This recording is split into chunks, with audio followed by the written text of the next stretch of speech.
Do you think those trends will change when the next social media trend comes up? Do you think that social media is that big of an influence on aesthetics that, the next social media outlet that comes up will be, excuse me, will be well suited for a different type of aesthetic trend? Yeah, and I don't know if it's so much the outlet per se, so much as what's you know in vogue, so to speak. What are the people that all of a sudden become? It's like fashion, right? Who are the ones influencing, and then that might change. Something else I learned that I thought was quite interesting as well when I joined Allergan and learned more about the aesthetic space was the cultural differences as well. Like when you go to country, there are huge differences in terms of what the population's looking for, what the patient's looking for. And I was given an example where North America, the trend is typically to look enhancements without looking overdone, quote unquote, right? It's still keeping and maintaining a natural perspective. But other countries, and Russia's an example, where it's actually a symbol of status if you can get these procedures. So they tend to go on the more noticeable, and they want to be seen that they've had some work done because it shows that you can afford to. So there's these huge cultural differences as well when you go around the world. So I thought those were quite interesting. Yeah, I mean, you're touching on topics I love talking about. I think ha- exploring the role of culture, and I would even say ethnicity a little bit, and how that influences aesthetics and our aesthetic sense is, I think that's fascinating, and I don't think you can separate it. I mean, part of that is the culture of what people want, but then it's also the expectations of what they want and the expectations of how they want to look. Um, so for a big Um, company like Allergan, uh, again, how do you look at the world, and how do you kind of divvy up all of the global trends? Because as you say, you've got so many different trends that are popular in the world. You have trends in South America, you got trends in Asia and Europe, and how do yeah. you kind of view that?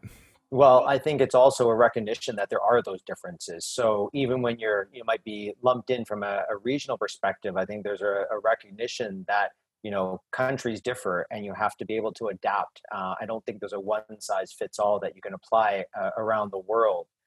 Or if you do, it's going to be quite limiting and not recognizing those differences. So I think having expertise on the ground, knowledge on the ground is really important to understand and be able to adapt appropriately to what the local needs are, whether it be from the customers like yourself, whether it be from the patient side or the consumer side, et cetera, and being able to adapt strategies, adapt programs, and be able to tailor the offerings appropriately to meet the customer needs, I think is really, really critical. Yeah, yeah. I'm I actually curious about trends that you're seeing. I mean, obviously we've had a huge year with COVID and mask wearing and the Zoom face where you're staring at yourself all the time. What are the trends that you're seeing in practice? I mean, are you seeing an increased desire or any shifting in terms of the types of treatments people are looking for? Well, I mean, I think it almost kind of, what I see is that you've kind of split off into the trend towards non-surgical and minimally invasive, which is really big, and I don't think that's new. I think that's been going on for a while, but that has really, I think that's really grown, and I think, like I said, you have people who really feel that the non-surgical options are much, much more accessible to the average client or patient, and what they want in their goals than surgery ever was. And so that really has kind of become more accessible to people. And I think that's great if that's really what people want and that's what their expectations are. I think on the surgical side, um, like the surgeries become, the people who go towards surgery tend to go for far more invasive surgeries. It seems like you've kind of gone off into, either we're going towards, Polarization. yeah, polarization. Either we're going towards really minimally invasive, reversible procedures that people really now. I hate to say it this way, but I'll take a step back. Again, I remember when I started out in this field, and I would see patients and we would do consults. Even something like Botox, I remember those consultations would take so long where we'd talk to patients about Botox and what it was and consent about Botox, and somebody really be thinking about it for a long time, and then they'd go away and come back, and it was really it was really taken seriously, and as it should.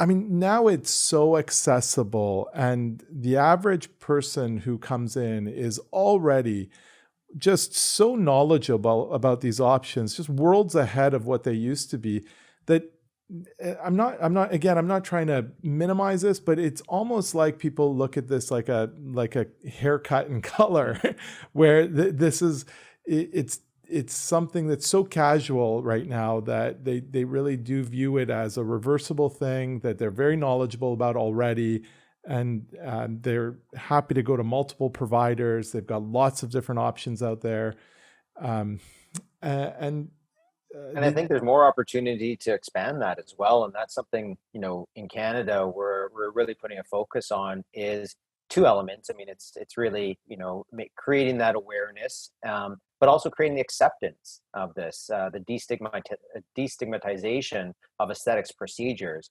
It was always hush hush, go back several decades, and did she, is that what's been done? You saw that with celebrities, but you also heard it in the rumor mills, and it was always this thing that you never wanted to admit. And I don't agree with that at all, right? I think this is about something about you're giving people confidence. You're letting people live the best versions of themselves. And so what's wrong with that? I don't think we should be, as patients, as companies, as well, clinicians, should we be embarrassed about that? I don't think so.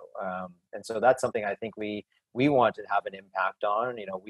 We're actually investing quite significantly on creating awareness and trying to normalize this positively, because again, we don't think it's something that's bad. We think it's something that, empowering people, empowering patients, giving them confidence. We think that's actually a great thing. So it's also something for me that's important, is having an impact. And I've seen it firsthand. I researched before joining Allergan, but also seen it through training, but also live sessions, and the impact that it can have. I mean, you must see this daily in terms of being able to unveil, or so to speak, or see the results after something, and you know the emotions that you can see in some patients. It's incredible, the impact. And there's a lot going on there in terms of there might be something that they weren't confident about, or something that they had a self-consciousness about, that it's powerful when you see the impact on their lives that you can have,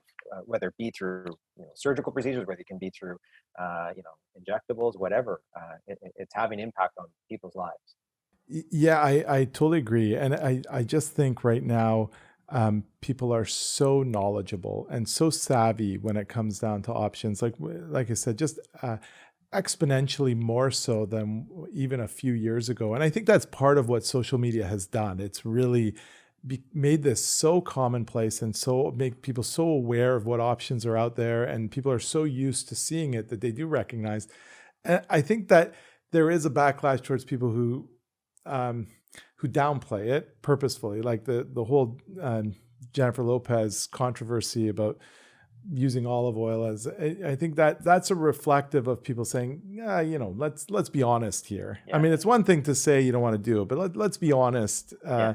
and let's give people kind of honest opinions, and really let's not try to pull the wool over anybody's eyes. And I think that's right. I mean, I think it's important for people to be honest about what their expectations are and what they think that they can achieve, and what options really can help them if they want. And then it's their decision if they want to go forth with them. Yeah, agree. It makes a lot of sense. But I do I do think social media has really influenced, obviously the filler market for sure, but the whole non-surgical market has become so incredibly swayed by how accessible social media has made it all. And it's actually interesting too. I mean, this is the first category I've been where the physicians are so active in social media. I mean, that's you to your point. It's where you communicate with your potential patients, right? So and your existing patients as well. So it's incredible to see the presence, the savviness that's there versus other areas within medicine or pharmaceuticals, etc.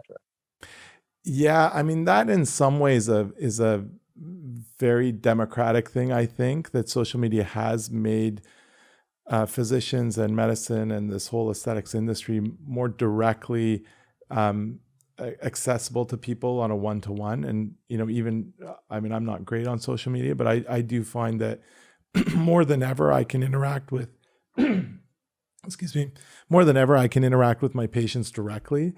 And whereas physicians are used to, especially specialists, we're not used to interacting directly. You're used to getting a referral or having the gatekeepers to medicine traditionally have been primary care people. And so patients kind of going through some kind of primary care physician to get to a specialist, whereas now it's you're directly interacting with people and answering their questions and educating them and kind of showing them your work directly. Yeah.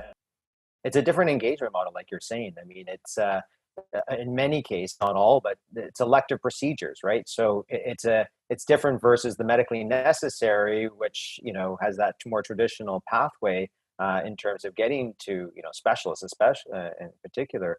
But that is a different community. It actually more reminds me of even like the U.S. Model, where they're businesses as well, and they're also trying to in their practices bring patients in.